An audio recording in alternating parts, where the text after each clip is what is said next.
जय भीम, जय छत्रपती शिवाजी महाराज, जय शंभूराजे। आज आपण डॉक्टर अण्णाभाऊ साठे लिखित कादंबरी वारणेचा वाघ या वारणेचा वाघ या कादंबरीचा भाग क्रमांक 2 आपण स्टार्ट करत आहोत। रॉबर्ट साहेबांना आज कवायतीचा एक भव्य कार्यक्रम आयोजित केला होता। बडे बडे लष्करी अधिकारी मैदानावर हजर होते। सर्व फौज शिस्तीत उभी होती। घोडी जागच्या जागे टापा उचलून टाकत होती।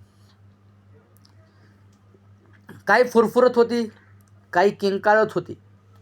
मैदान भरलं होतं। रॉबर्ट साहेब छाती काढून उभा होता। तो खूप गंभीर दिसत होता आणि त्यामुळे अधिक क्रूर भासत होतं। घोड्यावर सज्ज होऊन बसलेल्या सत्तूकडं त्याची नजर पुन्हा पुन्हा वळत होती।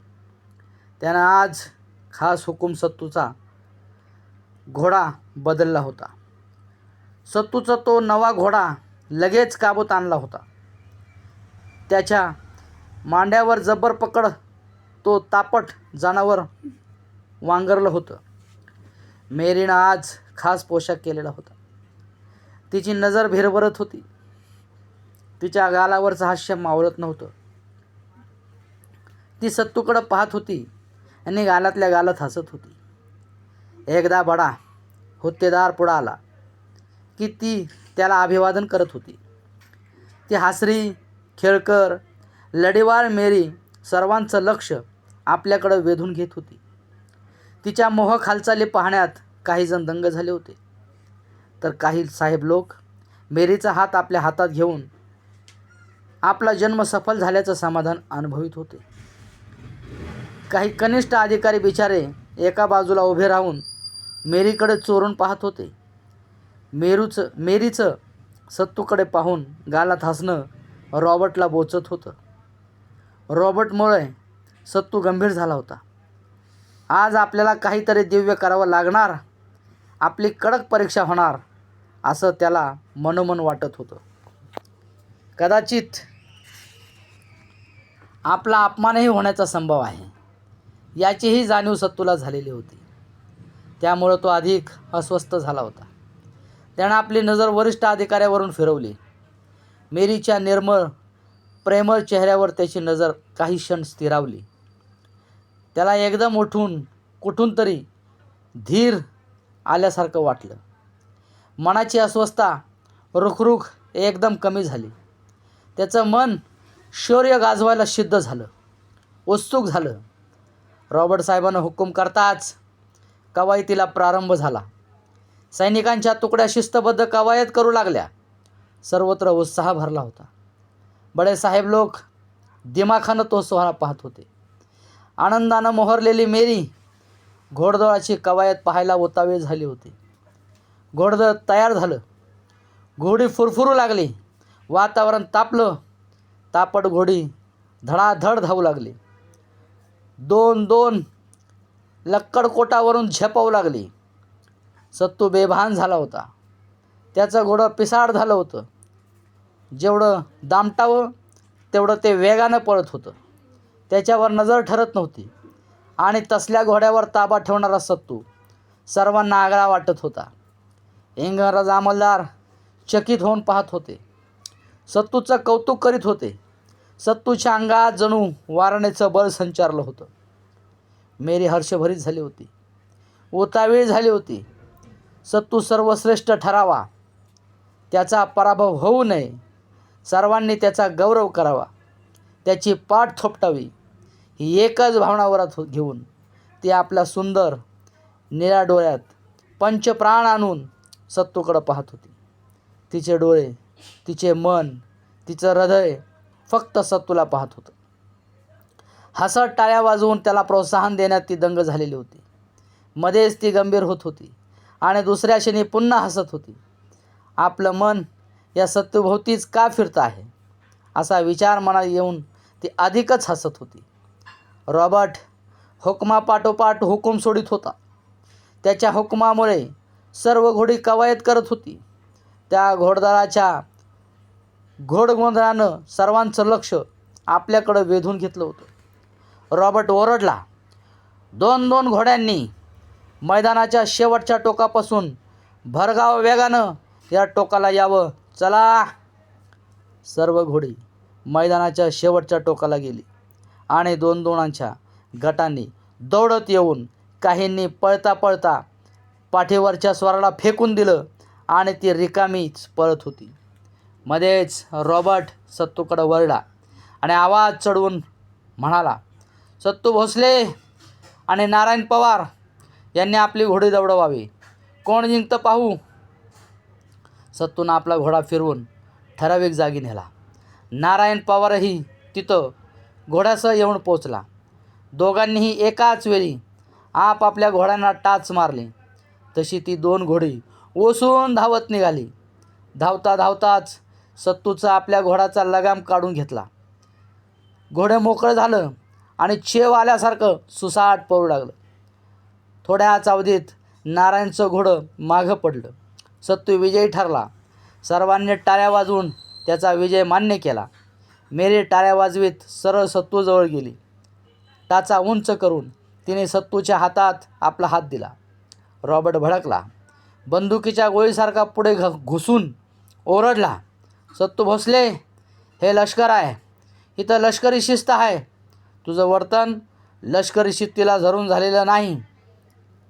काय चुकलं साहेब. सत्तूने विचारलं. लगाम काढून घोडं पळवणं हा लष्करी शिस्तीत गुन्हा आहे, माहीत आहे का. रॉबर्ट कडाडला.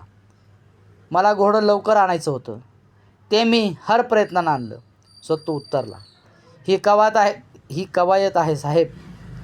मला माहीत आहे कवायत आहे ती, पण ही लष्कराची कवायत आहे. रॉबर्ट डोळे फिरवीत खेकसला. आणि लष्कराची कवायत म्हणजे पोरखेळ नव्हे. घोडं कसं पळवावं हे मला माहीत आहे.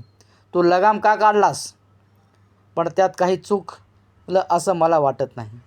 सत्तूचा पारा चढू लागला होता.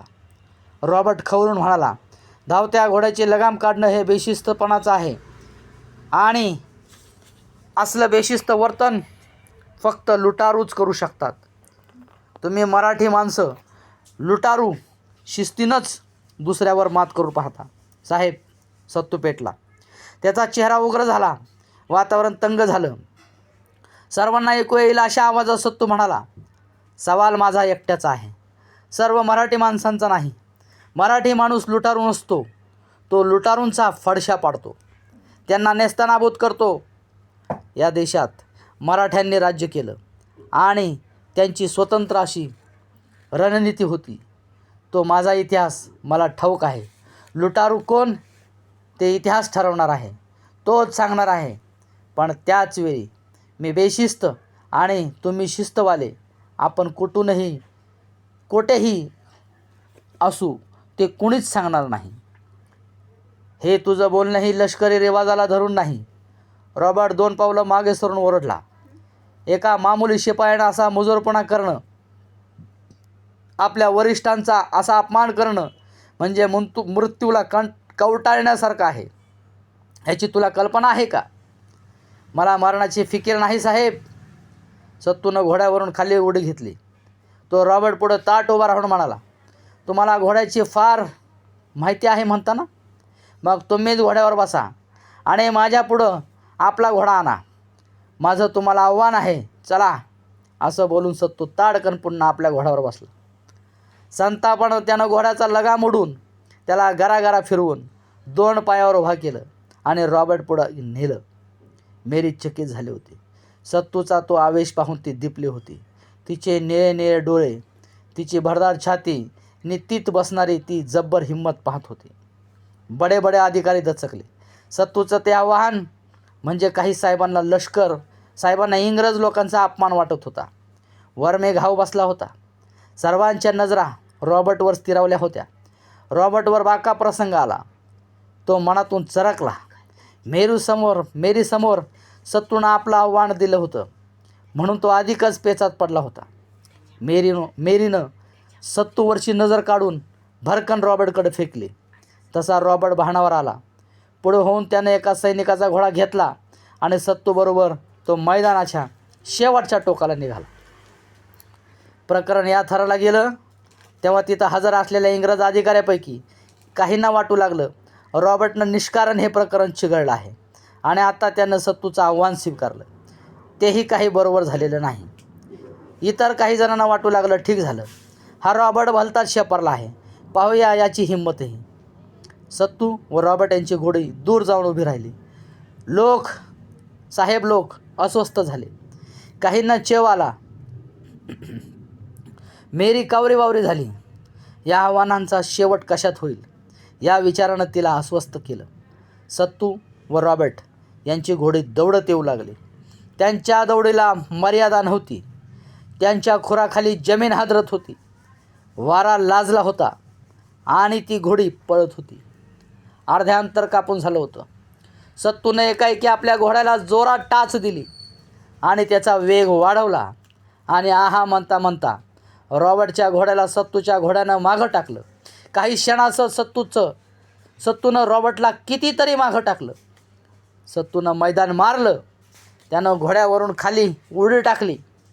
लोकांनी टाळ्यांचा कडकडाट केला. सत्तूचं कौतुक केलं. मेरी तर टाळ्या पिटीत सत्तू पुढं लहान मुलाप्रमाणे नाचू लागली. पाठीमागून रॉबर्ट आपल्या घोड्यावरून आला. तो भयंकर खवळला होता. आपला भयंकर अपमान झाला, आपण गारद झालो या विचारानं तो मनात चरफडत होता. मेरीच्या चेहऱ्यावरचा ओसरणारा आनंद पाहून तर त्याच्या काळजाला टिकऱ्या उडाल्या. वेल्स्ली साहेब पुढं झाला. त्यानं सत्तूची पाठ थोपटून रॉबर्टचा पराभव पदरात घेतला. अगदी हसत हसत त्यानं सत्तूचा विजय कबूल केला. प्रत्यक्ष वेल्स्ली साहेबांना सत्तूची पाठ थोपटल्याचं पाहून तर मेरीचा आनंद गगनात मावेनासा झाला. रॉबर्टनं एकही शब्द न बोलता मैदान सोडलं. तो दिवस मावळला. रात्रभर सत्तूला झोप लागली नाही. सकाळ होताच तो तसाच उठला आणि अंगावर पोशाख चढवून लागला. इतक्यात बाबा महार आला. सत्तू पुढे अटीत बसून तो म्हणाला, काय साहेबासनी तुम्ही वारणेचं पाणी झकास दाखवलं, कोल्हापूर गाजवलं, दांडगा झपाटा राव तुमचा. आमच्या मेरीबाईला भारी आनंद झालाय. खरं आहे, सत्तू उदासपणे म्हणाला, पण बाबा मला मुळीच आनंद झालेला नाही. माझ्या काळजात एक भयंकर बोचणी लागलेली आहे. पर का? बाबा विथरलेल्या मांजरीप्रमाणे डोळे करून गुरखला. सत्तू शांतपणे उत्तरला, बाबा हे साहेब लोक राजकर्ते आहेत. त्यांच्या हाती हत्यार आहेत. मी त्यांच्या तावेदार नोकर. मी त्यांच्याशी वैर करून इथं राहू शकणार नाही. रॉबर्टसारख्या लोकांना लष्करात गुलाम माणसं हवी असतात. माझ्यासारख्या माणसांची त्यांना गरज नसते. मी त्यांना पचणार नाही. म्हणजे? बाबाने विचारलं. सत्तू हसून उत्तरला, अजून काहीच ठरलेलं नाही, पण काहीतरी ठरणार आहे. बरं, पण एकदा येऊन जावा असं मेरी साहेबाचा सांगावा आहे. बाबा म्हणाला, मेरीला सांग की ही वेळ मिळाला की मी येतोय, पण तिला म्हणावं या लष्करात मी सेनापती होऊ शकणार नाही. काल रॉबर्ट साहेबांना माझा अपमान केला. मी स्वतःला सावरलं म्हणून, नाहीतर मी त्याला घोड्याच्या टापाखाली तुडून मारला असता आणि स्वतःही मरण पत्करला असतं. सत्तू उठत म्हणाला. बाबा निघून गेला. सत्तू उगीचच पाय नेतील तिकडे चालू लागला. त्याच्या मस्तकात काल पेटलेला वणवा अजून शांत झाला नव्हता. तो पुन्हा भडकला. तो विचार करीत होता, आज नोकरीवर जावं का? तिथं रॉबर्ट भेटणार. त्याचं तोंड पाहावं लागणार. त्याला सलाम करावं भाग पडणार. तो एकही संधी वाया जाऊ देणार नाही. पावलो ती आपला छळ करणार, अपमान करणार. आपल्याला एकतर अपमानाचा घोट घेत बसावं लागणार, नाहीतर एखाद्या भयंकर मार्गाचा अवलंब करावा लागणार.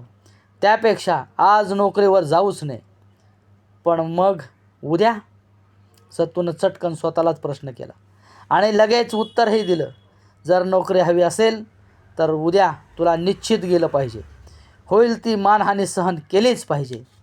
पण हे किती दिवस मी अशी मानहानी सहन करू? मी मुळीच मानहानी सहन करणार नाही. मला या नोकरीची गरजच नाही. माझं पोट मी कुठेही भरीन. मी माझ्या गावी जाईन, कुमजेत कष्ट करीन. एक आई जगवणं मला अवघड नाही. लात मारीन तिथं मी पाणी काढीन. मी नर व छाय सत्तूनं जमिनीवर पाया पटला आणि गरकन फिरला. छाती काढून लष्करी ठेक्यात पावलं टाकीत तो मुख्य कचेरीच्या दिशेने चालू लागला. कवाई त्याच्या मैदानाजवळ येऊन सत्तू मुख्य कचेरीच्या रस्त्यात वळला. बाबानं त्याला पाहिलं. धावत जाऊन सत्तूला आडवीत बाबा म्हणाला, भोसलं, कुठं निघाला? नोकरीचा राजीनामा देऊन येतो, सत्तू म्हणाला. बाबा गयावया करीत म्हणाला, नका नका, असं का करता? का? बाबा, या लष्करात माझ्या धाडसाची गुणांची कदर नाही, सत्तू दाहक स्वरात म्हणाला. मग मी या लष्करात का राहू? मी वनवासी नाही, वतनदार आहे. माणसानं माणसाचा मस्तर करणं मला आवडत नाही. हा रॉबर्ट हलकट आहे. तो मला मानानं नोकरी करू द्यायचा नाही, म्हणून मी नोकरी सोडणार. आणि मग काय करणार? बाबानं विचारलं. काय करणार तेही करूनच नंतर सांगेन, सत्तू उत्तरला. कुमजेला जाईन. तिच्या कुशीत मला कसलाच जाच नव्हता, बाबा सदगदित होऊन म्हणाला. मात्र मला वाटतं तुम्ही नोकरी सोडू नये. मला बी वाटतं की आपलं कुमत चांगले आहे, पण काय करू, तिथं नुसती भीक मागायची पाळी येते. म्हणून तर मी ही नोकरी करतोय. पोराबाळांची लय सोय होती, पण काय करू, आम्ही गरीब माणसं. शेंडी धरली की बुडकी आणि हात धरला तर रोडकी. काय करणार? म्हणूनच नोकरी करावी लागते. खरं आहे तुझं. सत्तूला आपल्या गत जीवनाची आठवण झाली.